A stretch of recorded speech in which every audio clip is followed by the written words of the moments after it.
ملي او انقلابي شاعر او د لوی افغانستان ارمانجان شاعر متي الله تراب صاحب خو هم نه هېر کړی افغانانو ورونو.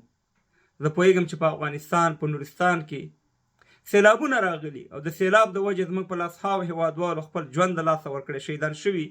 الله دې جنت فردوس نصیب کړي. فامیلونو ته یې د زړه صبر غواړو او داسې ډېر مالي نسخان شوی. زموږ په ټولو هېوادوالو غږ دی چې د خپلو نورستانیانو ورونو سره په دې سخت ټایم کې ودرېږئ چې څه د وسه کېږي.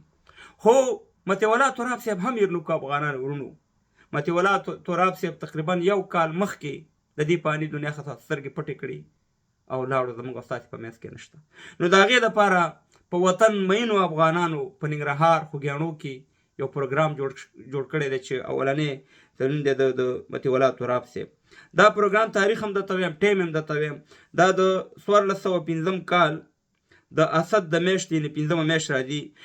اول تاریخ د پنجشنبې، راتلونکې پنجشنبې په ورځ د مازدیګر په 3 بجې نه تر 6 بجو پورې په خوږیاڼو ولسوالۍ سکرام میلمستون کې به دا مندل کېږي. نو د ټولو هېوادوالو نه په دا په کلکه غوښتنه ده چې د متي الله تراب صاحب چې د اول کال یې د هغه د شوی چې زموږ ستاسې په منځ کې نشته، مهرباني وکړئ دې پروګرام کې شرکت وکړئ.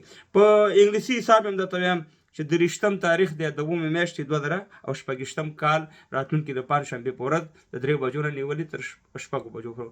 هیله هم دا ده چې په دې پروګرام کې شرکت وکړئ او د متي الله تراب صاحب هغه شعرونه، هغه انقلابي شعرونه خپلو بچیانو ته موږ او تاسې باید همیشه واورو، ځکه چې د هغه یو ډېر په وطن مین شخصیت و، یو ډېر فقیر عاجز انسان و او ډېر په لوی افغانستان باندې مین و. هر افغان په زړه کې هغه ځای لرلو. نو اول کال دی او باید هر کال موږ او تاسې د متي الله تراب صاحب دغه کلیزه ونمانځو او دغه یادونه، دغه شاعري، دغه خدمتونه د دې وطن دپاره چې کړي د خپل ولس ته وړاندې کړو. نو هیله ده چې په دې پروګرام کې شرکت وکړئ. خدای